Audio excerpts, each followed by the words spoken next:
Super Lucky Disaster Man. Chapter 92, Extra, Whitewashing Phase, Self-Sustaining Dazai Osamu. Kudo Shinichi looked at Dazai Osamu, his pupils shook. Dazai Osamu calmly reached out to take back his phone, as if nothing had happened, and asked, "What do you plan to do now?" What to do now? Because he instinctively felt that the armed detective agency could definitely solve his troubles, Kudo Shinichi was now completely calm, and began to seriously consider his next steps. Dazai Osamu currently wore an expression that said he was just there for the show, making it obvious that he wouldn't help. So, eliminating Dazai Osamu as an option. Wait a minute. Recalling what he had heard during his internship in Yokohama, a bunch of tales about Dazai Osamu's betrayals, Kudo Shinichi suspiciously looked at Dazai Osamu. "Excuse me, Dazai-san, could I know how long you've been in this organization?" "Sure, almost 2 years now. If you count it properly, I've only officially been in the Port Mafia for 3 years. Time flies, doesn't it?" Kudo Shinichi. Alright, in other words, this organization is really difficult. Not to mention anything else, Dazai Osamu's judgment certainly carried weight.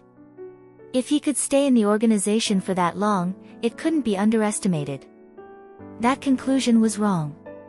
2 years ago, Dazai Osamu received a mission, uncovered the secrets of this organization and, ideally, uproot this transnational illegal group. The Japanese government had already sent enough agents who failed. The FBI also used investigating this organization as an excuse to come in and out of Japan all the time. Everyone was frustrated to the point of gnashing their teeth. In fact, they could have just sent a few ability users, and maybe there could have been some progress. Unfortunately, the special division was already overwhelmed, and even with Sakaguchi Ango back, they were working tirelessly every night. The workload was such that even with 10 more people, they wouldn't be able to restore their regular schedule, let alone assign anyone to help the police or the Metropolitan Police Department deal with this organization. As for ability users outside the division, if their abilities didn't fit, then they were out. And for those who were suitable, those who had skills, experience, and status, why would they listen to the government? There were indeed many ability users who, when recruited by the government, didn't dare refuse, but most of these people tried hard to pretend to be ordinary, blending into everyday society. Sending them as undercover agents would be like sending them to their deaths, and the Japanese government wasn't that heartless. At this point, a wild Dazai Osamu appeared. To be clear, although Dazai Osamu's records required some ability-aided cleaning, managed by the Special Division, this didn't mean that Dazai Osamu was working for the Special Division. His recommendation letter meant that if there was anything suitable, it could be arranged for Dazai Osamu, until his accumulated contributions were enough to wipe his record clean. But even so, Dazai Osamu was, after all, an ability user, even if his ability was nullification, so the Special Division had priority. As a result, the Japanese police, in a rush over this distillery case, requested assistance. Sakaguchi Ango, although he had been unilaterally declared cut off by Dazai Osamu, still felt immense guilt towards him. Whenever he had the opportunity, he wanted to make up for it. Considering the trivial matters the Special Division was dealing with, Sakaguchi Ango privately wished for Dazai Osamu's journey to whitewash his record to be easier. Since most organizations were composed of ordinary people, they should be more suitable. Thus, after some maneuvering, he agreed to the police's request. Dazai Osamu successfully received the undercover mission.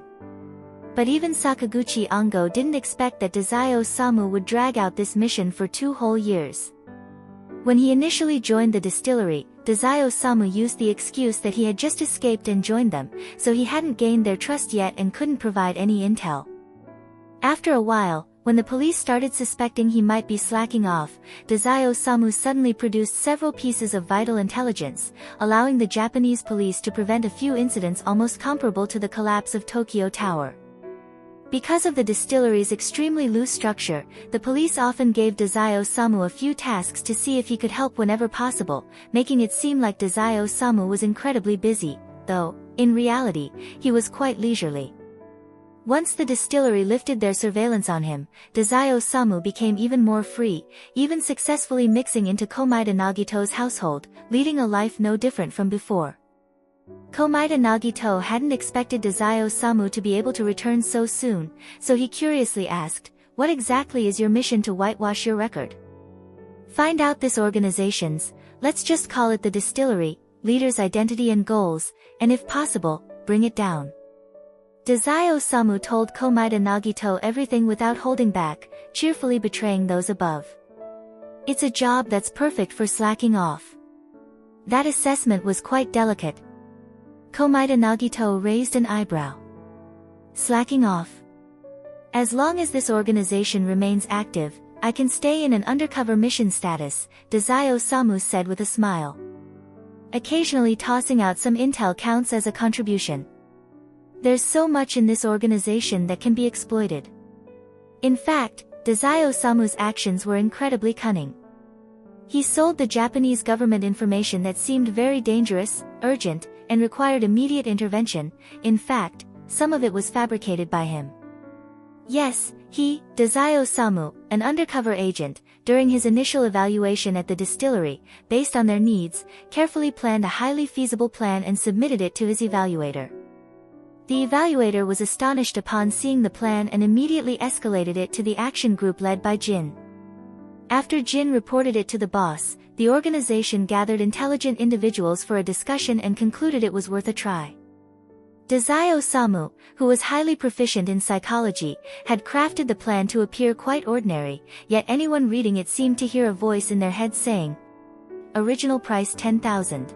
Now not 100. Not 99. Only 98. Don't miss out. Don't miss out." That sense of urgency made everyone feel that not implementing the plan would be a huge loss. Undercover agent Furuya, who was also present during the discussion, could clearly see the plan's feasibility.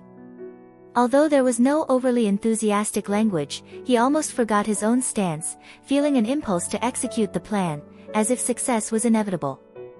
Fortunately, he managed to calm himself down in the nick of time. However, Furuya couldn't openly oppose the plan. After all, there were no apparent flaws.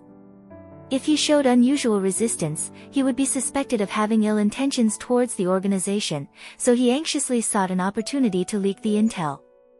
Because the plan seemed so critical, both Jin and the evaluator kept their mouths tightly shut. Aside from the three of them, no one knew who had come up with the plan, so Furuya didn't even know that he had almost been trapped by Dazai Osamu. Luckily, Furuya wasn't able to find an opportunity to leak the information, nor was he discovered as an undercover agent, but the plan still failed. The reason, of course, wasn't a flaw in Dazai Osamu's plan. Instead, the organization had a traitor. At least, that's how Jin saw it. In reality, Dazai Osamu had sold that intel as his contribution to the Japanese police, along with a friendly suggestion that the Japanese police could use the FBI, who were already in Japan, to handle it. Furthermore, he conveniently shifted the blame for the leaked intel onto the loyal and dedicated members of the organization, prompting Jin, who specialized in eliminating traitors, to kill them all. This whole maneuver could be described as self-sustaining. Later, when Furuya managed to leak his own information, and the police compared it with what Dazai Osamu had provided, they realized how impressive Dazai Osamu was. Not only had he transmitted such crucial intel in a timely manner, but he had also managed to get the FBI to work for them and even eliminated several core members of the organization, making it a great deal for the police. As a result, the police gave Dazai Osamu a very high evaluation, thinking that if he made a few more significant contributions, he could clear his record. In Jin's eyes, Dazai Osamu's plan still had a high success rate, but every time they were about to do something big, there was always a traitor causing trouble.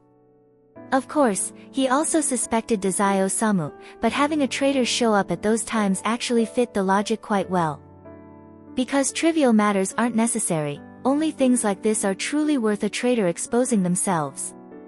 Thus, the bigger the plan, the higher the chances of failure. Everyone thinks it's not a problem, but only the traitor's constant sabotaging makes Jin genuinely exhausted. Dazai Osamu even faked sincerity as he said, Hey, has your organization ever managed to pull it off without a hitch? Back when I was at the Port Mafia, plans never failed. Compared to this, I'd say it's all because your organization has too many traitors. So I'm telling you, just let me keep an eye on everyone more often. I'd love to help spot the traitor for you, okay? I think my eyes are much sharper than yours. Though Jin suspected Dazai Osamu, he couldn't do much when the boss always felt this plan or that plan could work. Yes, Dazai Osamu managed to get the boss's contact information.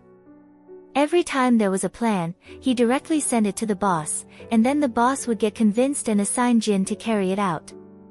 Getting the boss's inbox and giving it to related ability users with the intent to discarding the distillery made capturing the mastermind behind all this much easier.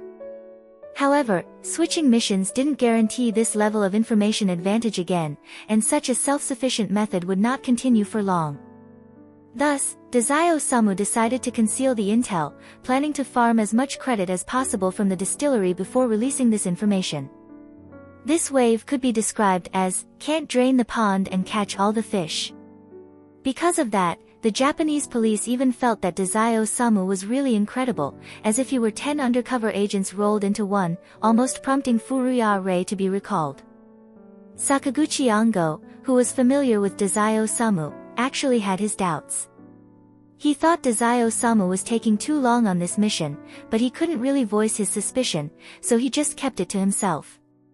2 years, Kudo Shinichi was frustrated. A massive trove of intel was right before him, but he couldn't use it. How painful is that? Dazai Osamu also sighed. That's right, 2 years already. Time really flies. I do quite like this organization. Easily gaining credit, with an organization that brings benefits right to your doorstep, who wouldn't love that?